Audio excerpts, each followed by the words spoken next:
살면서 딱 한 번 기절할 뻔한 적이 있었는데요. 군대에서였습니다.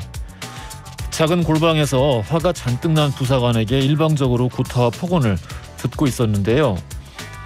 내가 아무리 논리적으로 해명을 해봤자 이 사람이 절대 납득할 리 없다는 걸 깨닫는 순간 머리가 멍해지면서 갑자기 구토가 밀려오고 손발을 마음대로 쓸 수도 없고 휘청거리더라고요. 당시에는 쇼하지 말라는 부사관의 말에 또 한 번 분해서 혀를 깨물어가며 간신히 정신을 차리긴 했는데요. 떠올려보면은 나를 살릴 수도 죽일 수도 있다고 믿는 사람 앞에 던져진 내가 적어도 이 갇힌 세계 안에서는 스스로를 지킬 수 있는 방법이 아무것도 없다는 데서 절망했던 것 같습니다. 꼭 군대만이 아닙니다. 살면서 우리는 갇힌 세계를 자주 목격하거나 경험하게 됩니다. 가정이 내가 아는 세상의 전부인 자녀가, 학교가 전부인 학생이, 직장이 전부인 직장인이, 혹은 운동이 세상의 전부인 선수가 밖에서 보면 믿을 수 없을 만큼 작은 권력을 가지고 세상을 다 가진 것처럼 구는 자들의 알량한 폭력에 쉽게 굴복하고 절망하는 이유는 그곳이 갇힌 세계이기 때문입니다. 그리고 갇힌 세계에선 나아질 수 있다는 희망을 도무지 갖기 어렵기 때문입니다. 오늘 아침 병사들에게 휴대전화를 사용할 수 있게 허용한 이후 탈영과 자살이 급격하게 줄었다는 통계를 보며 많은 생각을 했습니다. 지금 고통을 겪고 있는 거기가 세상의 전부가 아니며 반드시 나아질 수 있다는 희망을 허락하는 것. 누군가는 성공을 하고 또 누군가는 실패를 하겠지만 적어도 누구도 고립되지 않게 하는 것. 그런 것이 가정폭력, 학교폭력, 직장 내 따돌림에 대처하는 첫걸음이 아닐까 생각을 해봤습니다. 2월 16일 화요일 허중쇼 출발합니다.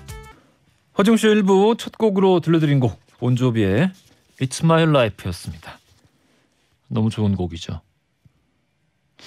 이게 사실 전성기라고는 딱히 이야기할 수 없는 2000년대 이후에 나온 곡인데도 불구하고 젊은 세대들은 굉장히 다들 이 곡으로 존 본조비를 기억할 것 같고, 존 본조비라고 하면 좀 너무 잘못 말한 것 같네요. 본조비라는 밴드를 기억을 하고 있고 참 좋은 것 같아요. 자기 전성기가 좀 지났음에도 불구하고 끝까지 자기가 할 수 있는 영역에서 자기가 할 수 있는 방식으로 사람들에게 희망을 주려고 노력하는 밴드, 늘 참 귀감이 되는 밴드가 아닌가. 이런저런 막 거의 사소한 문제들로 분쟁 일으키고 해체하고 뭐 이런 사람들이 본받아야 되는 그런 밴드가 아닌가 싶습니다. 참 멋진 사람이에요. 뉴저지의 희망 본조비. 그래요. 오경희님, 중학교 때 명절 지나고 등교하자마자 당시에 역도 코치로 유명했던 체육쌤이 단체 기합을 줬는데요. 체한 상태였던 저는 이러다 죽는 게 아닌가라는 생각을 하면서 버텼던 기억이 나네요. 그랬군요. 얼차려라는 문화가 우리나라 것만의 것은 아니죠. 근데 지금은 좀 많이 사라진 것 같긴 한데 부당한 얼차려나 폭행 이런 것들이 사실 그 일본 군사 문화의 영향을 좀 많이 받은 게 없지 않아 있고 좀 빨리 사라졌으면 좋겠습니다. 예. 이선영님, 타인에게 피해 준 거는 언제든지 부메랑으로 돌아온답니다. 누가 누구를 괴롭힐 권한은 없어요. 라고 또 보내주셨고요. 김유식님, 웅디, 제 이름 때문에 사람들이 공부를 엄청 잘하는 줄 압니다. 뭐든 어려운 게 있으면 저한테 물어보는데요. 저도 잘 몰라요. 이름 때문에 부담돼서 아는 것도 생각이 잘 안 나게 되네요. 무식보다는 유식이 낫긴 한데 개명을 해야 할지 고민입니다. 라고 보내주셨습니다. 김유식 괜찮은데? 그리고 설마 그 이름 때문에 이렇게 물어보겠어요? 김유식님이 이 보기에 소양도 있고 뭔가 이제 다른 부분에서 사람들에게 그만한 믿음을 줬기 때문에 당연히 물어오는 거겠죠. 세상에 그걸 이름 때문에 그걸 물어보는 사람이 없죠. 그런 사람이 어디 있겠어요. 예. 그렇게 생각하지 마시고 좋게 받아들이시는 게 좋을 것 같습니다. 그리고 그게 상황 판단에 맞는 것 같습니다. 사실관계에 맞는 것 같습니다. 자, 허지웅쇼에서 여러분의 다양한 사연들을 언제나 기다리고 있습니다. 짧은 건 50원, 긴 건 100원이 드는 문자 샵 1035나 무료인 고릴라 또는 허지웅쇼 홈페이지에 사연을 남겨주시면은요. 추첨 통해서 청소 이사 전문 영국 크린에서 필터 샤워기, 쫀득하게 씹고 풀자, 바카스마 젤리 신맛을 비롯한 다양한 선물 보내드리겠습니다. 자, 화요일이에요. 역사의 이야기 나눠보는 날 히스토리 월드. 오늘은 역사 속 희대의 사랑꾼 이야기를 살펴보겠습니다. 기대 많이 해주시고요. 자, 오늘부터는 광고 듣고 바로 만나보는 걸로 하겠습니다. 우리 좀 시간이 모자라서 안타깝지만 그 전지적 니편 시점은 잠시 좀 미뤄두는 걸로 하겠습니다.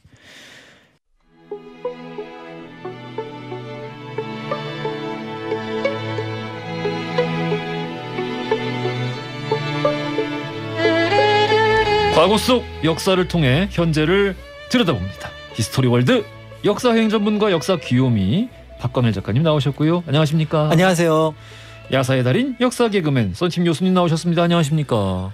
묻지 말아요. 내 나이는 묻지 말아요. 올가을에 사랑할 거야. 가을이 오랜 멀었는데요. 금방 가요. 금방 갑니다. 요즘 세월 진짜 빠르죠. 아니 저희 오프닝 때 제가 잠깐 언급하긴 했는데 전 아침에 그 뉴스 보고 굉장히 생각을 많이 해가지고 그 군대 내에서 사병들한테 휴대폰 통화 허용하게 한 이유로 자살과 탈영이 유의미한 수준을 떠나서 아예 그냥 확 떨어졌어요. 이거 무슨 기분이 드세요? 어떤 생각이 드세요? 글쎄요. 그러니까 저도 그 기사 보면서 굳이 그러니까 여태까지 왜 저런 것들을 막았을까, 하지 말게 했을까라는 생각들을 했고요. 한편으로 이제 이게 그 장병들한테도 도움이 되겠지만 장병들을 멀리 보낸 가족들에게도 굉장한 안심을 하게 하면서 서로 커뮤니케이션이 된다는 거, 그러니까 소통이 된다는 것 자체가 우리 게시판에 지금 어떤 분이 우리 저희 애랑 통화할 수 있어서 너무 좋다고 그러니까 부모님이 또 이게 적어주셨어요. 그래서 이제 그런 어떤 연대 또는 어떤 누군가에게 사랑을 받고 있고 내가 어떤 중요한 사람이다라는 것들을 느끼는 순간 조금은 어떤 위기의 상황에서 벗어날 수 있는 힘이 되지 않을까. 중요한 사람도 아니야. 내가 사람이라는 거를 이렇게 생각할 수 있게 해주는 부분이 좀 필요한 것 같고. 저는 군대를 안 갔다 와서 잘 모르지만 그 일단은 몸은 떨어져 있어도 서로 안부만 확인할 수 있어도 이게 큰 위안이 되거든요. 그렇지. 그러니까 목소리 한번 듣는 거. 그렇죠. 그러니까요. 그러니까 저는 아침에 좀 반성했어요. 처음에 저는 그 휴대폰 허용한다 그랬을 때 반대했군요. 난 반대했지. 그 이유는? 그러니까 내 안에도 꼰대가 있거든. 내 안에 허병장이 있단 말이야. 야, 이 말이 되냐? 야, 군대 없애 그냥. 군대 없애. 막 이랬단 말이에요. 그렇죠. 엄청 후회했어요. 오늘 아침에 진짜 야, 이게 진짜 늘 더 한 번 더 생각하고 한 번 더 좀 그 당시의 나로 좀 돌아가서 공감을 하려고 노력을 하고 그걸 매사에 좀 군대 이게 지금 당장 이야기는 군대지만 다 이게 매사의 문제에 대해서 그렇게 생각을 해야겠다 생각을 되게 많이 했어요. 그러니까 이 허병장이 생각을 했던 이 역기능보다는 순기능이 훨씬 더 많다. 압도적이지. 압도적으로. 죽을 그렇죠. 사람이 살았는데 이건 압도적인 그렇죠. 거지. 네. 그리고 이제 뭐 군사 정보라고 하는 부분들에 대해서는 조금 더 조심스러운 부분들이 있지만 사실은 뭐 지금 구글 맵이 있는 상황에서 구글어스가 있는 상황에서 아마 그런 부분들이 일반 병들이 갖고 있는 정보는 굉장히 제한적일 테니까 이제 거기에 대한 것들은 그거를 운용하는 과정에서의 어떤 과정이라고 생각을 하면 그걸 조금은 정리해야 될 내용이라고 보면은 크게 어려움 없이 이끌어 나갈 수 있지 않을까라는 생각이 듭니다. 맞습니다. 자, 오늘 주제가 역사 속의 희대의 사랑꾼인데 이 주제 얘기를 듣자마자 0738님 아니 사랑을 모르는 썬킴쌤이 사랑꾼이라는요. 뭔가 조화롭지 않은 이 상황은 마치 엄영수 씨가 엄영수 씨라뇨. 엄영수로 개명하셨습니다. 아 진짜 개명하셨어요? 엄영수 씨예요. 아 진짜? 언제 개명하셨대? 아 이거 또 종편 안 보시는구나. 김남식님 사랑꾼이요? 다 아는데 오직 사랑만 모르시는 썬킴쌤 오늘 할 말이 없으신 거 아닌가요? 라고 또 보내주고. 원래 모르는 사람이 객관적으로 얘기를 잘해요. 우리도 박광일 작가님 같이 사랑 누가 말했나 난 사람밖에 몰라요. 박광일 작가님 계시지 않습니까? 사랑 누가 말했나는 그 뉴키즈 온더 블럭이 불렀고 그러니까 박광일 작가님은 오늘 말씀을 잘 못하실 거예요. 왜요? 왜냐면 객관적으로 자기 말을 못하거든. 감정이 이입이 돼가지고. 아니 폭 빠져 있는데 뭐. 뭐라고요? 사랑밖에 모르시는 분인데. 박광일 작가님이요? 그럼요. 가정이 사랑과 평화로 이게 넘치는데 왜. 객관적으로 방송을 진행을 해야 돼요. 뭔 소리야 이게. 객관적인 상황 판단인데. 아무튼 알겠습니다. 이런 것까지 해봤다. 뭐 이런 거 기억나는 거 계십니까? 사랑을 위해서. 저는 헤어져 줬어요. 아 예. 이런 말 하더라고요. 너만 없어지면 정말 살 것 같다고 해서 없어졌거든요. 아 예. 사랑 때문에. 아이고 내가 없어져야지 행복하다니까. 예. 행복하게 해줘야죠. 그런 식으로 해석할 수도 있군요. 삐지까지 깔아줬다니까요. 지인이 꺼져줄게 잘 살아. 예 예. 사람이 살아가면서 많은 고난과 역경을 만나게 되는데. 그러니까 저보다 한 수 위라는 생각이 들어요. 아직 저는 거기까지 가보지 못해서. 마음을 꼭 저렇게 해야 돼요. 나만 없어지면 행복하다는데. 그래야 정신이 파괴되지 않을 수 있어요. 네. 어떻습니까? 작가님은 사랑을 위해서 특별하게 뭘 이렇게 드라마나 아니면 소설에 나오는 것처럼 이렇게 뭔 장면을 만들지는 않은 것 같고요. 그냥 소소하게 이어지는 것 같아요. 그래서 소소하게 이어져서 벌써 20년 넘게 얼마나 좋아. 살고 있는데요. 지금 사모님이 첫사랑이라고 봐야죠. 네, 알겠습니다. 이라고 봐야죠는 뭐예요? 알겠습니다. 두 분은 그랬다고 하는데 역사 속의 사랑꾼들은 도대체 어떤 것까지 해봤길래 역사에 기록이 됐을까? 한번 들어가 보겠습니다. 어디부터 가볼까요? 일단은 뭐 중국 같은 경우에는 그러니까 실제 실화들은 많긴 많아요. 그러니까 실화는 저번에 제가 한번 말씀드린 같이 1920년대 그 중국 그 광저우에 있었던 광주 기의라고 해서 그 당시 이제 그 사회주의 청년 동맹 그렇죠. 주문원과 진철군 스토리 기억나시죠? 예. 그러니까 지금 국민당군 총살 당하기 전에 내가 죽기 전에 마지막으로 옆에 있는 우리 와이프 여성 동지와 결혼 사진 한 장 찍게 해달라. 네. 그러니까 철창을 배경으로 결혼 사진 찍고 이제 총살을 당해서 이제 목숨을 잃기 전에 지금 들리는 국민당군의 저 총소리는 우리 결혼을 축하해주는 예포다. 이런 또 유언을 남겼던. 잠깐 근데 그때 그 이야기에서 둘 다 죽었던가요? 둘 다 죽었어요. 둘 다 죽었어요. 그러니까 지금 광저우시에 가면 그 두 부부의 동상이 있거든요. 그러니까 그런 그 실화보다는 오늘 보면은 중국 물론 우리나라도 마찬가지지만 중국에 보면은 이게 실화면 정말 대단히 재미있겠다라고 하는 설화 전설들이 많습니다. 특히 뭐 영화화된 전설도 많거든요. 오늘 첫 번째로 축영대와 양산백의 사랑 이야기. 양산백. 양산백이 남자고 축영대가 여잔데 이 두 사이에 그 중국판 로미오와 줄리엣이라고 해요. 그러니까 94년도에는 그 서극 감독의 이게 양축인가요? 맞죠? 양축 맞아요. 그 영화화도 됐었는데 어떤 이야기냐? 정말 로미오와 줄리엣과 거의 비슷해요. 예전에 위진남북조의 남조 시대 때 동진에서 이거 어떻게 외우시는지 저번에 말씀드렸죠. 위진남북조 동진. 오나라 동진 송제양진. 근데 오동진 송제양진. 이거를 쉽게 외울 수 있다고 도대체 누가 말했어? 내가요? 하여간 그냥 저거는 그냥 외우면 되거든요. 동진 송제양진 다 6글자밖에 안 돼서. 오동진 송제양진에서 동진 잠깐 되긴 한다. 오동진 송제양진. 오케이. 거기 이제 동진에 있었던 이 축영대라고 해서 굉장히 부유한 집에 따님이 있었어요. 여기 이제 따님이 부유했군요. 그러니까 집안도 굉장히 유교적으로 엄격하고.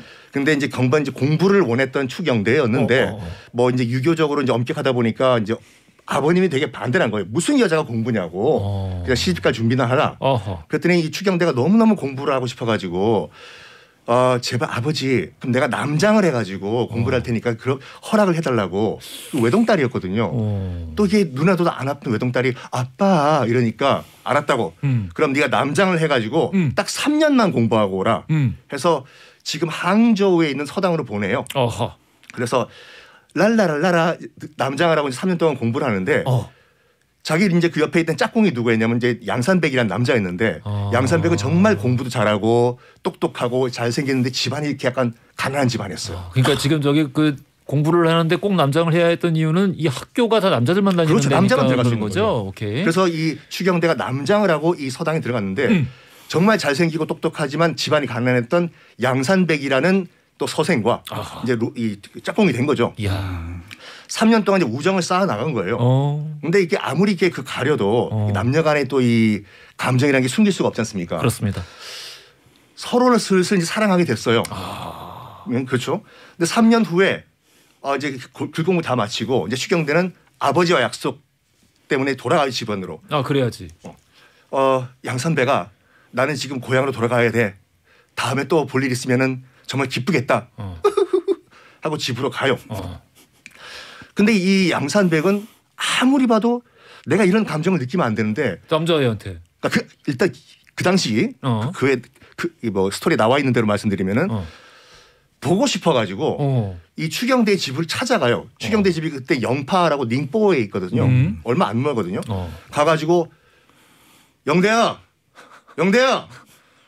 샤라라라라라 문을 열고 추경대가 나오는데 여자 옷을 입고 나오는 거야. 어머, 너 그런 취미 있었니? 야, 바로 뭐라고요? 그래가지고 맞다. 내가 느꼈던 감정이 정말 진실적인 감정이었어. 숨겨왔던 나 자꾸 이렇게 삐지 깔래요. 오케이. 그래가지고 둘이 이제 본격적으로 연애를 해요. 추경대와 양산백이 나 잡아봐라 하면서. 그런데 이 소식을 추경대의 아버지가 들었네. 아이고. 너 그렇게 근본도 없는 양산백이란 지금 청년과 지금 연애를 한다니까 정신 나갔어. 너는 이미 정해진 남편감이 있어. 거기는 시집 가야 돼. 그래가지고 억지로 울면서 둘이 헤어져요. 그리고 양산백한테 그 추경대 아버지가 굉장히 심한 말 하거든요. 집안도 미천하고 어떻게 감히 우리 딸을 넘볼 수가 있냐고. 너 정신 차려. 이런 미천한 서생 같은 이라고. 여기에 충격을 받은 양산백은 정말 시름 앓다가 충격이 커서 일찍 요절을 해버려요. 죽어요. 정말? 양산백이. 그래서 닝뽀 영파에 묻히는데 지금도 가면 양산백의 무덤이라고 이렇게 꾸며놓은 데가 있거든요. 예. 그 소식을 들은 이제 추경대는 이제 그 포기라는 거죠. 좌절. 그래 나의 사랑 양산백은 떠나갔다. 아버님의 뜻대로 나는 그냥 정해진 대로 난 시집을 갈 것이다. 해서 시집 가는 그날 홀레복을 입고 가마를 타고 가요.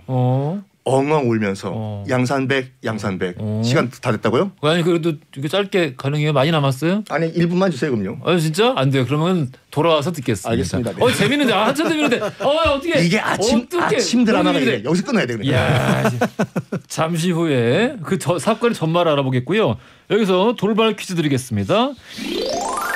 화목한 부부 그리고 남녀 사이를 비유적으로 일컫는 말이 있는데요. 두 나무의 가지가 서로 맞닿아 하나의 나무로 이어진 걸 뜻하는 이 용어는 무엇일까요? 보기 드리겠습니다. 1번 연가시, 2번 연리지, 3번 연지곤지. 야 이거 뭐 쉬운데. 힌트. 작가님. 이러지 말고. 괜찮아요. 딱 좋았어. 그 정도 네. 딱 좋아요. 딱 좋은 힌트입니다. 이 버튼 누르면 문이 열리지. 예. 명불허전이야. 정답 아시는 분들 짧은 건 50원, 긴 건 100원이 드는 문자 샵 1035나 무료인 글을 보내주시면 추첨 통해서 선물 보내드리겠습니다. 스위스로우의 사랑해 들으면서 2부로 이어갈게요. 허지용 쇼.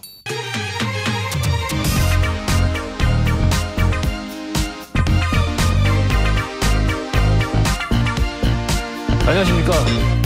허지웅입니다. 안녕하세요. 허지웅입니다. 매일 오전 11시 SBS 103.5MHz 러브 FM 허지웅쇼. 세상을 향한 유쾌한 궁금증 허지웅쇼. 자, 출발합니다. 허지웅쇼 2부로 돌아왔습니다.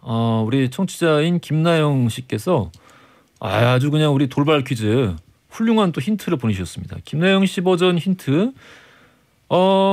정답 땡땡번. 힌트는 사랑의 열매가 열리지. 감동적이네요. 놀라운 센스입니다. 예. 둘 다 할 말이 별로 없는 것 같은데.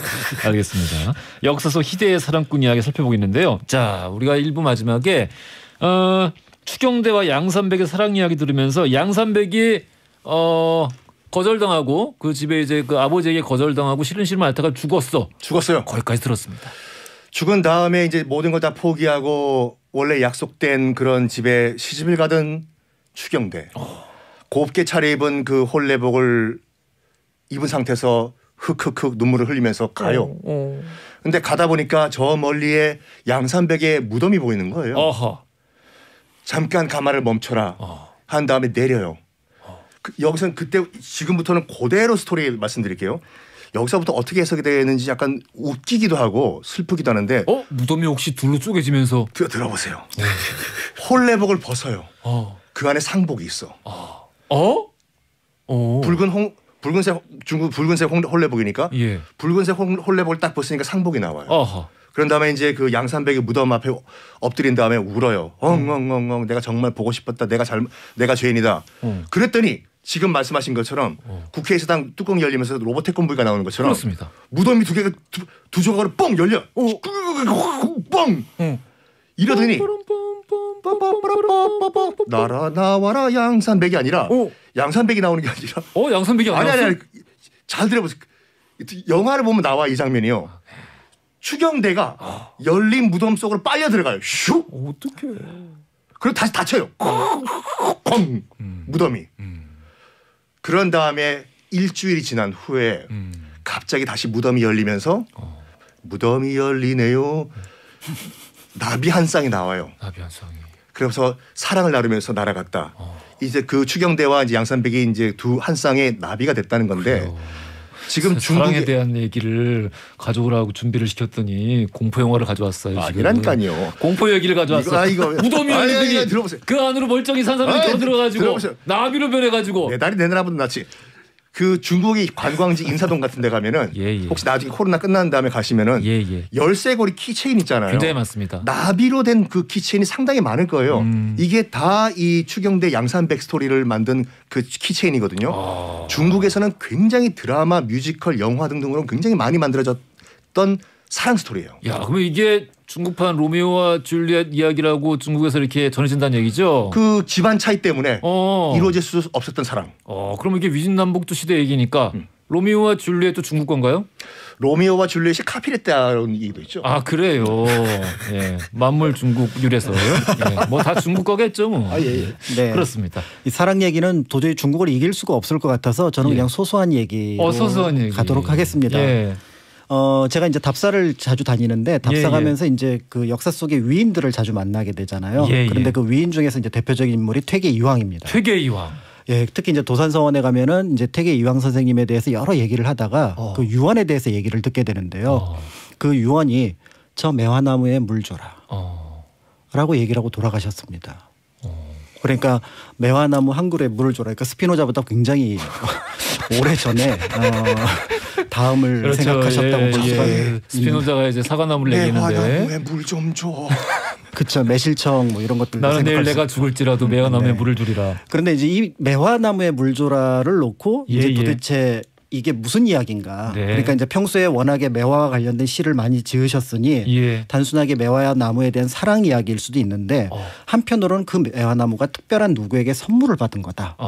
라고 얘기를 하고 이제 이야기를 추적하기 시작했던 거죠. 소중한 매화나무다. 그렇죠. 그래서 그 매화나무를 준 사람이 누굴까를 이제 찾아가기 시작했던 사람이 있었는데 그러다 보니까 그 이야기와 연결돼서 그 퇴계 선생님 몇 번 벼슬을 하지 않는데 단양에서 군수를 보낸 적이 있었어요.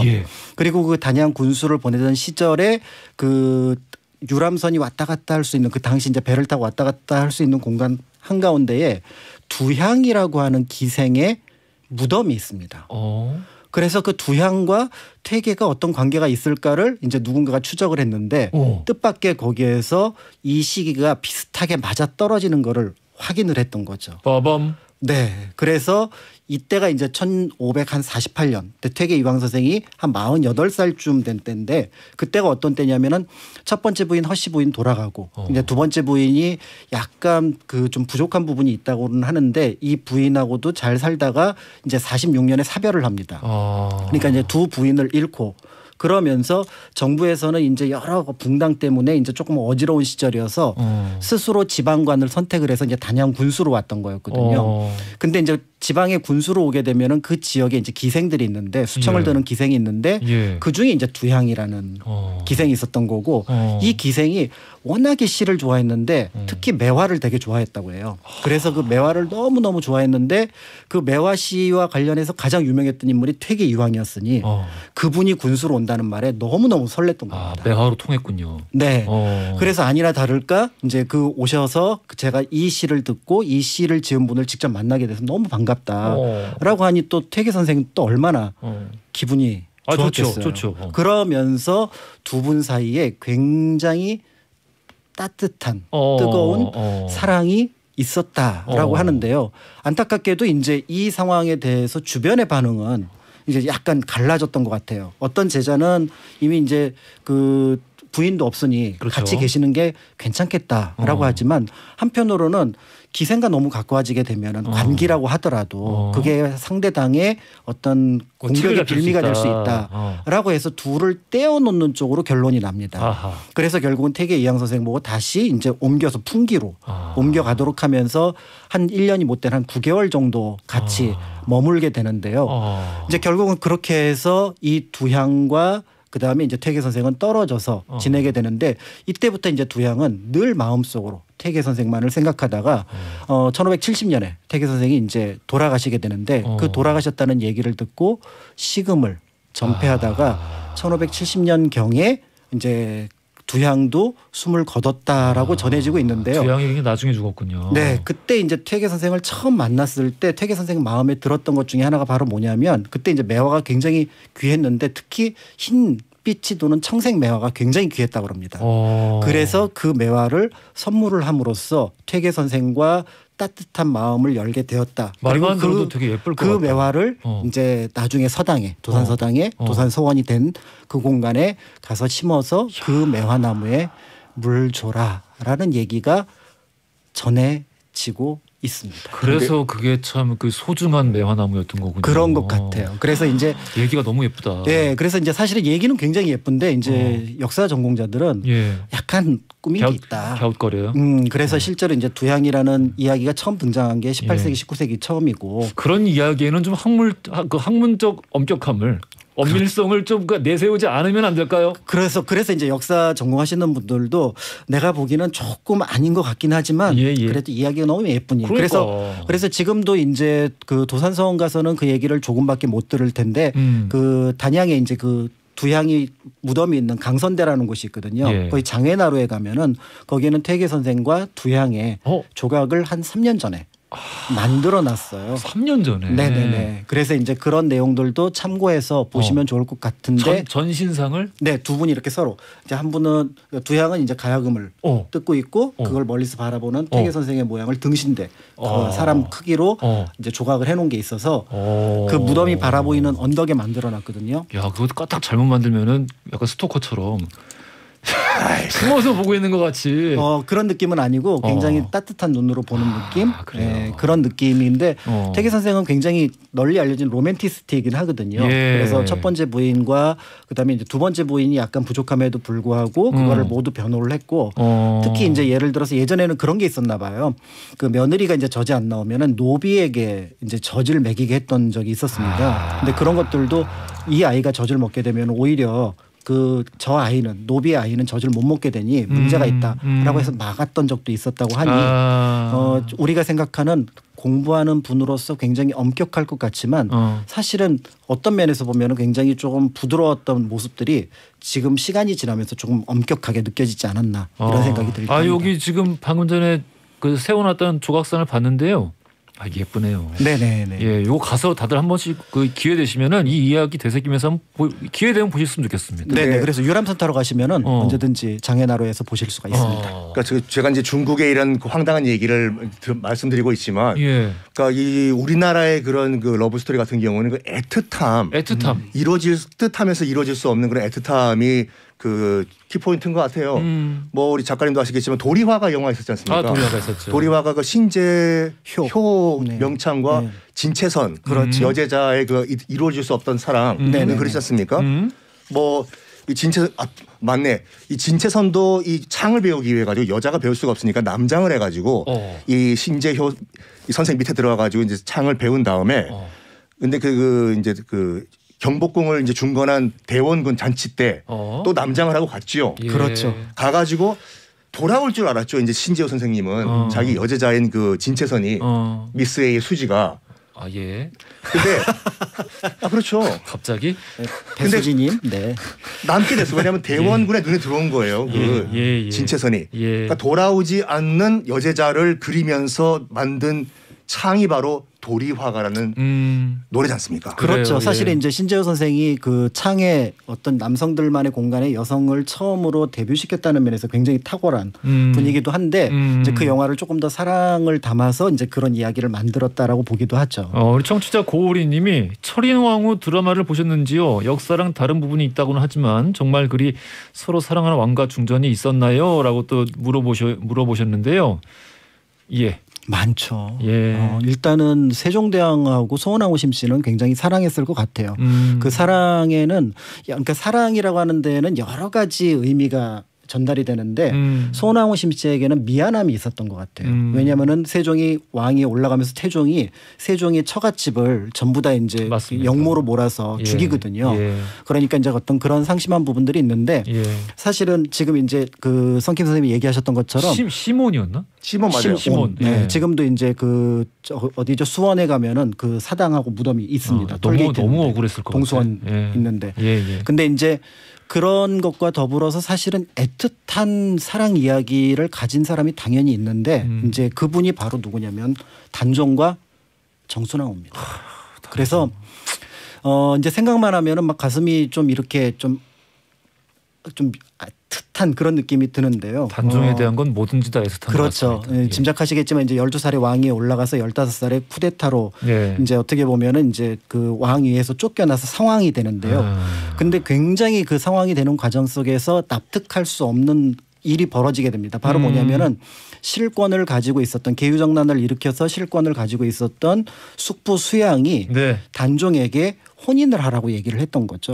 그러니까 혼인을 하라고 했던 이유는 이제 보통의 경우는 아버지 상중이라서 혼인도 하지 않지만 그리고 한편으로는 이렇게 어떻게 보면 흑심을 갖고 있는 사람이 왕비까지 드린다는 얘기는 거꾸로 하면은 수양에게 보기에는 나는 흑심이 없다라고 하는데 사실은 이 결혼식을 성립시킨 1년 뒤에 왕권을 빼앗거든요. 네, 그러니까 사실은 그것을 좀 누그러뜨리고 상대당 뭐 김종서라든지 이런 사람들이 어떤 경계심을 풀기 위한 작업이었다고 보여지는데요. 그런 노력을 되게 많이 했잖아요. 중국도 갔다 오고. 그렇죠. 이제 사신으로 갔다 와서 뭐 중내산에 하면서 막 유서 같은 것도 남겨놓고 하기도 했었잖아요.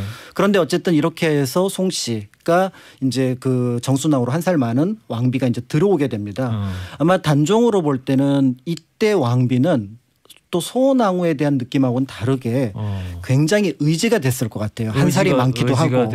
그다음에 지금은 어머니도 없고 아버지도 없고 그다음에 믿었던 숙부에게서 핍박을 받고 있는 상황이고 그다음에 또 다른 숙부였던 안평이나 이런 사람들은 죽임을 당하고 그러니까 어떻게 보면 부인이지만 누님 또는 동지 이런 느낌이 들었을 것 같은데요.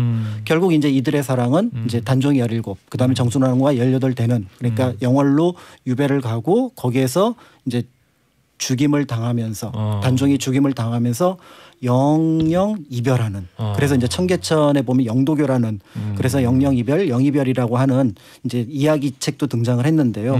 이제 이렇게 등장을 하게 됩니다. 그런데 정순왕후가 결국은 그 뒤로도 64년을 더 살아요. 82살에 돌아가셨어요. 그러니까요. 그래서 이제 그 어떤 속상함들이 있었고 결국은 이제 이 두 사람은 노산군이면서 그냥 부인으로서 군 부인으로서 있다가 이제 숙종 때 사면 복권이 되고요. 영조 때 두 사람의 무덤이 왕릉과 왕비릉 그러니까 둘 다 왕릉의 체제를 갖추게 됩니다. 그래서 이제 영월에 이제 장릉이 있고 그다음에 이제 남양주에 이제 사릉 생각사자 쓰는 사릉이 있는데 이제 이 두 왕릉을 본 사람들이 굉장히 안타까운 거예요. 그러니까 세상의 인연 중에서 가장 큰 인연이 아까 이제 그 나무 얘기도 했지만 이제 부부라는 것들을 표현할 때 가장 많이 쓰는 것 중에 하나가 바로 뭐냐면 비익조를 얘기를 하잖아요. 날개가 하나밖에 없는데 그 날개가 하나 더 붙어서 둘이서 날 수 있는 새. 이 비익조라고 하는 이 새처럼 서로 붙어 있어야 되는데 그 부부의 인연을 수양이 정치적인 이유로 강제로 끊어놓은 거니까 그 둘이 너무 안타까운 거예요. 그래서 대대로 이제 역대 왕릉들은 특별한 경우가 없으면 합장릉이거든요. 네. 그런데 이게 서로 부부가 너무 멀리 떨어져 있으니 이걸 합장을 한번 시도를 해볼까라고 했는데 문제는 이게 문화재거든요. 그러니까 이게 합장 자체가 후대 의사하고는 상관없이 불가능합니다.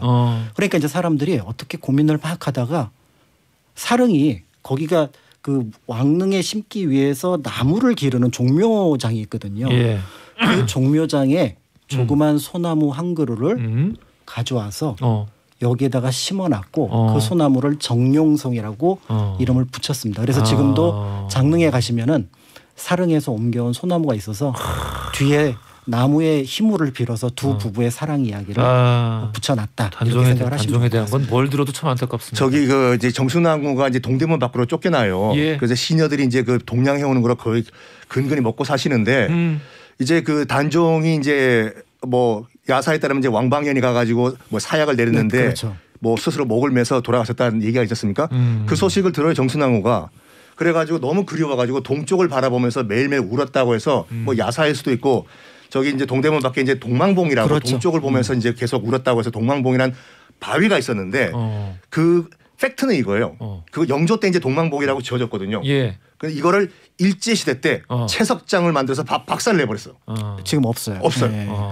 채석장처럼 일부러 그래서 그 성북구에 가면은 그 뒤쪽에 보면은 남들은 잘 모르는 그러니까 빌딩 숲에 갇혀 있는 채석장이 하나 있습니다. 일제 시대 때 대부분의 문화재를 다 부쉈고 근데 사대문이 멀쩡한 거는 이거는 우리가 임진왜란 때 한양에 입성했던 개선문이기 때문에 남겨둬야 한다는 주장이 있어서 사대문을 멀쩡히 놔뒀다는 이야기를 들었습니다. 뭐 그런 부분도 있고요. 네. 그리고 또 안타까운 저기 뭐 왕비 얘기 나온 김에 그 문종이랑 이제 현덕왕후 같은 그렇죠. 경우에 현덕왕후야말로 좀 야사일 수도 있고 그 시신이 돌고 바닷가까지 갔다 와가지고 나중에 이제 숙종 때 뭐 합장하니까 같은 현릉에 들어가게 되는데 현릉에 딱 이제 그 안장을 한 다음에 이제 그 천장을 한 거죠. 천장을 한 다음에 중간에는 소나무 숲이 있었던 거예요.